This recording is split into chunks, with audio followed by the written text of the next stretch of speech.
కట్టడానికి కారణం పార్టీ కొత్తది కడుతున్నారు. కొంత సిబ్బంది అక్కడికి వెళ్ళటం అవి కట్టించే పనుల్లో ఉన్నారు. ఇక్కడ ఏంటంటే కొంతమంది ఉన్నారు ఈ ఆఫీస్లో. అయితే వాడు ఎవడో మరి ఎక్కడి నుంచి వచ్చాడో ఏమో 20 minutes ఉన్నాడంట. అలాగే కారు అద్దాలు కూడా పగలగొట్టడం జరిగింది. అక్కడ సిబ్బంది మీద కూడా ఆడు రాడ్లు అవి తీసుకోవటం అది రెడీగా పెట్టుకున్నాడంట. ఎట్ అ టైం అటు ఇటు దూకేసేసి ఇటు కార్లు ఆ సిబ్బంది మీద కూడా దాడి చేయడం జరిగింది. అర్థమైందా?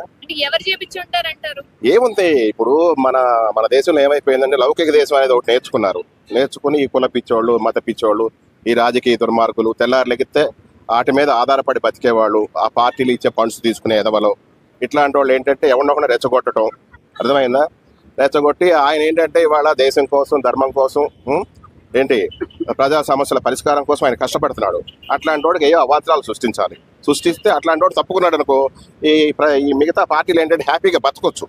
ఎందుకంటే ఒక 10 లక్షలు ఖర్చు పెట్టి కోటి రూపాయలు ఖర్చు పెట్టి 100 కోట్లు సంపాదించుకుని ఈ రాజకీయాల్లోకి వస్తారు. ఈ రాజకీయం అనేది ఏంటంటే ఈ మధ్యన వ్యాపారం అయిపోయింది. ఈయన వచ్చిన తర్వాత ఏంటంటే అక్కడ వ్యాపారాలు కుదరట్లా. ఇప్పుడు ప్రభుత్వ నిధులు వచ్చినా, ఫండ్స్ వచ్చినా డైరెక్ట్గా అది ప్రజలకు చేరుతుంది అనమాట. కాబట్టి ఈయన ఏదో ఒకటి చేయాలి. ఒకటే చెప్తున్నా, కులాలను రెచ్చగొట్టి రాజకీయాలు చేయకండి, మతాలను రెచ్చగొట్టి రాజకీయం చేయకండి, రాజకీయ దుర్మార్గాలు చేయకండి అని చెప్తున్నా. అర్థమైందా? పవర్ స్టార్ పవన్ కళ్యాణ్ గారు అసెంబ్లీలో ఏదైతే మతాలకు సంబంధించి మాట్లాడారో, అంటే అందరూ ఐకమత్యంగా ఉండాలి, హిందువులందరూ అని మాట్లాడే ఉద్దేశం ప్రకారం మిగతా వాళ్ళు ఈ విధంగా చేపించుంటారు. 100%. ఆ తెల్లారే జగన్ గారు కూడా మన కడపలో కొండమిట్ట ఎక్కడో ఆయన పూజా కార్యక్రమాలు కూడా చేశాడు. ఆయన పూజా కార్యక్రమాలు చేసిన వీడియోలు కూడా ఉన్నాయి, ఒకసారి చూడండి. మనకి అవి నీళ్ళు ఇస్తారు తాగటానికి, కొబ్బరి నీళ్ళు లాంటివి, అవి కూడా ఇట్లా పారబోస్తున్నాడు. కానీ నిజంగా చెయ్యండి. ఏ మతమైనా ఓకే, మంచి కోసం మంచి హృదయంతో చేస్తే జగన్ విమర్శించడం కాదు, అది కరెక్ట్ కాదు. ఇప్పుడు పవన్ కళ్యాణ్ గారు ఎంత పరిశుద్ధంగా చేస్తారు. ఆస్ట్రేలియా ఆయన భార్య, ఆవిడ ఎంత పవిత్రంగా పూజా కార్యక్రమాలు చేస్తారు. అది ఎందుకంటే దేశం కోసం, ధర్మం కోసం ఒకడు పుట్టాడు కొన్నాళ్ళ తర్వాత. దయచేసి అతను కాపాడుకోవాలి. అవతార పురుషుడే నా దృష్టిలో అవతార పురుషుడు.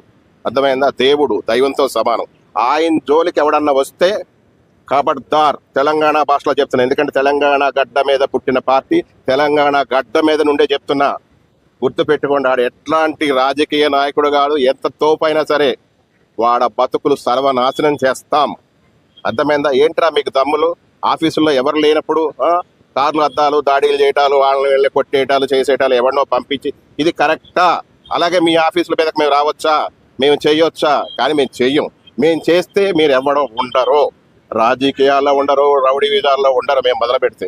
ఎందుకంటే మేము నిజమైన జన సైనికులం, నిజమైన జనసేన పార్టీకి సంబంధించిన వాడిగా నేను చెప్తున్నా. దయచేసి ఇంకెప్పుడు కూడా ఆయనకి, మా దేవుడికి, మా పవన్ కళ్యాణ్ గారికి హాని చేస్తే మాత్రం మీ కుటుంబాలే కాదు, మీ రౌడీ బ్యాచీలే కాదు, మీ కుల బ్యాచీలే కాదు, మీ మత బ్యాచీలే కాదు, మీ ప్రాంత బ్యాచీలే కాదు, ఎవరిని కూడా బ్రతకనివ్వం.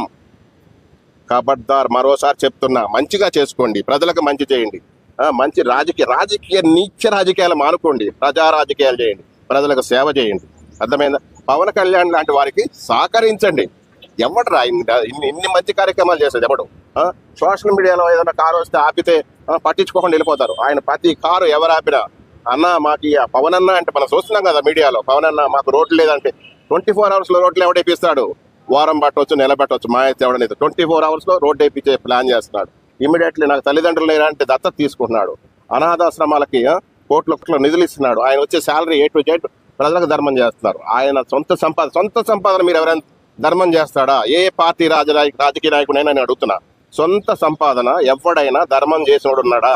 రాజకీయాలకు దోసుకోవడానికి వస్తారు, అంతేకాని దోసుకోవడానికి దాచుకోరు. సేవ చేసేయడానికి ఎవడు రాలా. నాకు తెలిసి ఒక్కడే భారతదేశానికైనా, తెలుగు రాష్ట్రాలకైనా నాకు తెలిసిన దేవుడు, అర్థమైందా, అవతార పురుషుడు, దైవంతో సమానం నాకు. అలా అని చెప్పేసి నేను ఆయన దగ్గర ఒక పదవి కానీ, అర్థమైందా, ఒక రూపాయి కానీ ఏనాడు తీసుకోలేదు. ఈ రోజుకి ఆయనకి నాకు కూడా పార్టీ కార్యకర్తగా చెప్తున్నగా ఎట్లాంటి సంబంధాలు కూడా లేవు. చెప్తున్నా అంటే అంత ఇదిగా నేను చెప్తున్నానంటే మీరు అర్థం చేసుకోండి. ఏమి ఆశించట్లా, నేను ప్రజలకు సేవ చేస్తున్నాడు ఆయన అంటే అందుకు నాకు ఇష్టం. అలాగే నేను సేవ చేయాలని ఇష్టపడుతున్నా. దయచేసి అలాగే మీరందరూ కూడా ప్రజాసేవ చేయండి, ప్రజలకు సహకరిస్తాం. మన వ్యక్తిగత స్వార్థాల కోసం ప్రజలను నాశనం చేయొద్దు. అర్థమైందా? ప్రజలను రక్షించడం, ఆ రక్షణ కోసం ఏమైనా చేద్దాం మనం. ఈ దాడికి మెయిన్ రీజన్ ఏంటంటే కూటమి ప్రభుత్వం ఆంధ్రప్రదేశ్ కొన్ని వాగ్దానాలు చేసింది.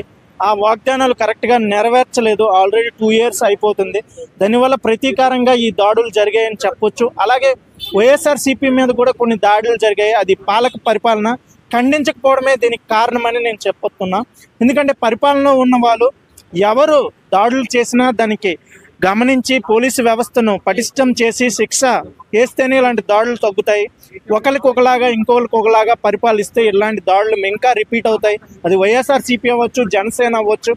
బట్ పరిపాలన మనం ఏది ప్రామిస్ చేసామో దాన్ని నెరవేర్చాలి. అది ఇంపార్టెంట్. లేకపోతే అంటే పవన్ కళ్యాణ్ గారి పాలన బాగాలేకనే దాడి జరిగింది. 100% ఇది రీజన్.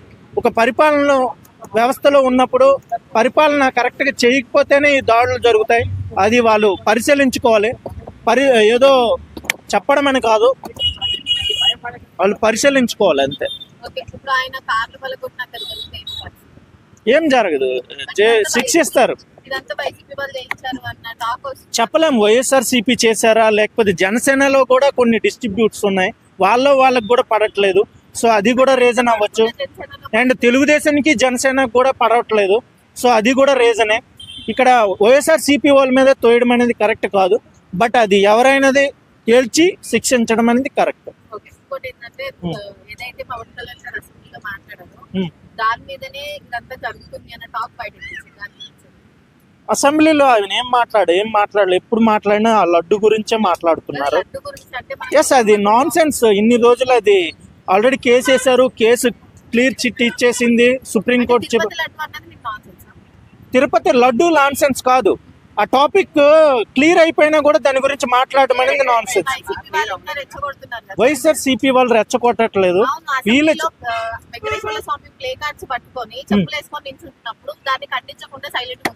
ఇక్కడ ఒకటి మ్యామ్, చిన్నవి, చాలా చిన్నవి.